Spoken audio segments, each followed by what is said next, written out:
안녕하세요. 임강자의 인체 여행입니다. 오늘은 헤모글로빈의 구조와 호흡 운동과 가슴 속의 이중주에 대해서 설명을 드리려고 합니다. 우선 헤모글로빈을 갖다가 보시는데 요렇게 생겼어요. 여기에서 보시면 헤모글로빈은 4차 단백질이에요. 4차 단백질이에요. 한 개의 헤모글로빈 속에 4개의 햄이 있고 4차 단백질이다 그랬죠. 그러면 단백질의 기본 단위는 아미노산이에요. 그러면 아미노산이 그냥 일렬로 쭉쭉쭉 연결을 하면은 바로 1차 단백질이에요. 아미노산은 우리 몸에 필요한 것이 20여 종류거든요. 그것이 골고루 계속 끼어서 사슬 모양으로 쭉 갈 때는 1차 단백질이라고 그래요. 근데 그것이 주름 모양으로 되거나 나선양 모양으로 변화가 되면은 바로 2차 단백질이에요. 그것이 다시 이렇게 둥글게 공처럼 뭉쳐요. 그러면 그게 3차 단백질이에요. 근데 이게 바로 하나가 3차 단백질이에요. 이 3차 단백질이 여러 개가 모여서 하나를 이룰 때 4차 단백질이에요. 근데 이 단백질은 입체 구조거든요. 그래서 열에 약해요. 열에 약해서 이것이 열을 받으면 바로 이 입체 모양이 흐트러져요. 깨져가지고 응축을 해요. 그래서 단백질이 많은 고기라든가 두부라든가를 계속 끓이면 조그만해져요. 살짝 끓여야지. 축소돼가지고 그래요. 왜냐하면 효능도 없어져요. 이 단백질이. 그래서 우유라든가 뭐 그런 거 있을 때 60도를 넘지 말라, 이렇게 낮은 온도에서 하라, 막 그런 말이 있죠. 그게 바로 이 단백질의 입체 구조가 망가지면은 효력을 일으키기 때문이에요. 이런 헤모글로빈의 구조는 이렇게 생겼고, 바로 이 하나의 이게 이런 것은 글로빈이에요. 그리고 그 속에 햄이 들어있는 거예요. 그래서 헤모글로빈이에요. 햄 속에는 철이 있어요. 헤모글로빈은 4차 단백질과 햄이 4개가 있어요. 그래서 산소가 많을 때는 바로 이 헤모글로빈 속에 산소가 다 들어가요. 숲속에 같은데 그런 데 가면 그러죠. 그래서 여기에 바로 철이 녹쓰는 거가 돼요. 산화철이. 그러니까 어떻게 되느냐 하면은 붉은색, 선홍색이 피가 되는 거죠. 그래서 여러분들이 상처가 났을 때 선홍색 피가 막 오면 그건 동맥피예요. 그리고 검붉은색이 되면은 그거는 정맥피예요. 여기에는 지금 그림에는 산소가 하나도 없어서 검붉은색이죠. 원래 우리가 쇠를 보면 검붉은색이에요. 녹슬을 쓸 때 붓게 되는 거죠. 그러나 우리 몸에서는 완전히 이렇게 다 정맥피가 되는 게 아니고, 여기에서 한두 개씩은 결합돼 있죠, 산소가. 그리고 이 적혈구 한 개 속에는 이런 헤모글로빈이 2억 개 정도, 수억 개가 이렇게 들어있는 거예요, 하나 속에. 그래서 산소 소모를 또 줄이게 해서 적혈구는 가운데 핵을 없애기 때문에 3개월밖에 못 살죠.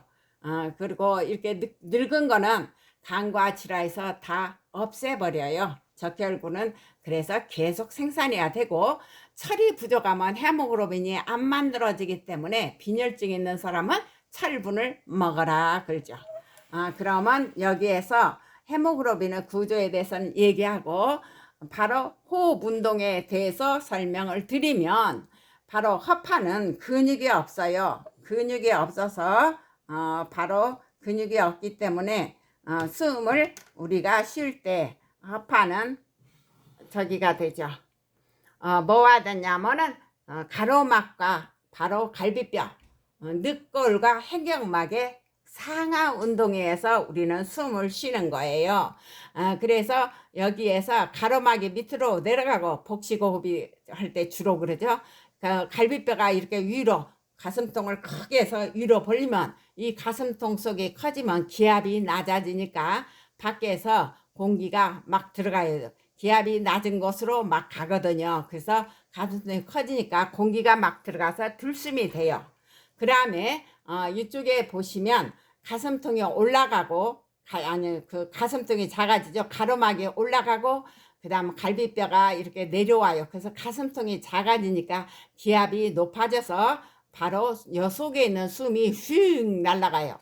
즉 하파가 움직이는 게 아니라 가로막과 즉 행경막과 늑골 가슴 갈비뼈가 상하 운동을 해서 바로 호흡이 일어나요. 그것을 실험으로 증명하기 위해서 유리관 있죠. 이게 기관이고 여 끝은 콧구멍이죠. 그 다음에 유리병 있죠. 유리병 속에 고무풍선이에요. 고무풍선이 하파라고 생각하면 돼요. 그리고 밑에는 이렇게 고무막으로 꽉 조였어요. 그래서 바로 고무막을 딱 밑으로 당기니까 여기가 커지지 않아요? 그러니까 기압이 낮아지니까 들숨이 들어가는 거죠. 근데 이거 고무막을 잡았던 걸 탁 놓아버리니까 이게 좁아지니까 바로 여기 기압이 높아지죠. 좁아져서. 그러니까 공기가 빠져나가서 날숨이 일어나는 거죠. 그렇게 해서 호흡 운동은 갈비뼈와 바로 그 가로막의 상하 운동에 의해서 된다. 그 다음에 가서 여기에서 보시면 바로 가슴 속의 이중주에 대해서 설명을 드리려고 그래요. 우리의 가슴통은 밀실이에요. 바람 한 점, 공기 한 점 없어요. 그냥 완전 진공 상태에서 하파가 양쪽에 있고 가운데에서 약간 왼쪽으로 심장이 있어요. 그리고 이제 밑에는 가로막이죠. 배와 가슴통을 구분지어 주는 거.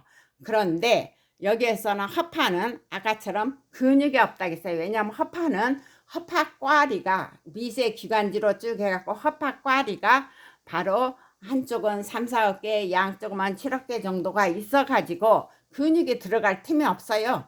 지난 시간에 얘기해 드렸죠.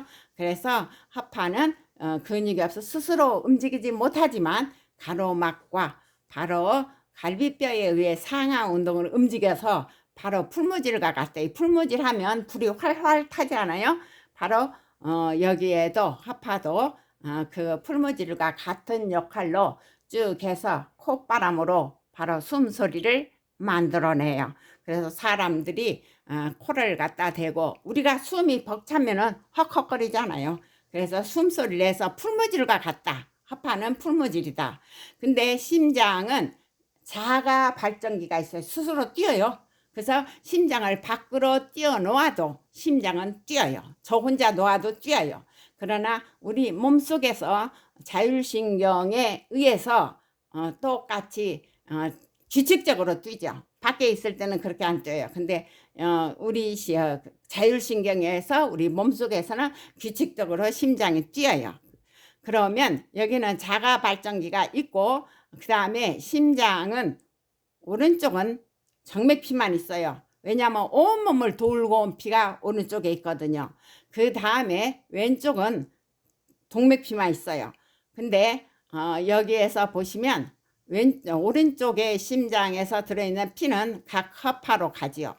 그 다음 이 허파에서 깨끗해진 피는 빨간색이 있는데 심장으로 들어왔고 여기는 온몸으로 나가는 지금 피예요. 그 혈관이에요. 근데 여기에는 바로 허파에서 들어온 피가 있어요. 그래서 좌심실인데 좌심실이 추측해야 돼요. 이 심장에서 온몸으로 뻗어나간 혈관이 바로 12만 킬로 정도가 된대요. 근데 우리 체중이 1kg 증가할 때마다 길이가 2kg가 늘어난대요. 그러니까 뚱뚱한 사람은 심장이 굉장히 뛰기가 힘들어요. 전체를 돌리려면. 그러니까 혈압도 높아지고 그러죠. 그래서 살을 빼야 심장이 팍팍 뛰어서 온몸으로 혈액순환이 잘 되는 거예요. 체중을 줄이면요. 그러면 여기는 자가 발전기가 있어서 탁탁 뛰고 그 다음 이 심장 근육은 그물 모양이에요. 말하자면 바다에 그물을 던져갖고 쫙 흡수하죠. 그래서 고기가 하듯이 여기를 그냥 그 그물처럼 된 것을 쫙 뿜어내요. 그냥 혈액을 뿜어내서 온몸으로 보내요. 온몸으로 해서 전부 돌고 그 다음에 일로 와요. 근데 이 심장에서 혈액이 잘 돌아야 우리 온몸에 있는 체액도 돌아요. 만약에 우리 온몸에 있는 체액이 돌지 않는다면 썩는 거죠.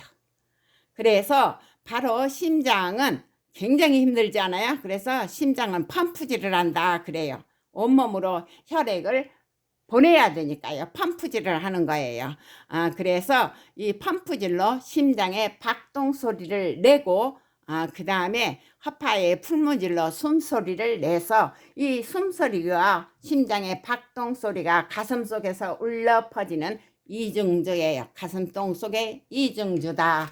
그리고 다음부터는 바로 순환으로 들어가요. 혈액에 대해서, 심장에 대해서, 혈액 가족에 대해서 전부 설명을 드릴 거예요. 오늘은 여기까지요.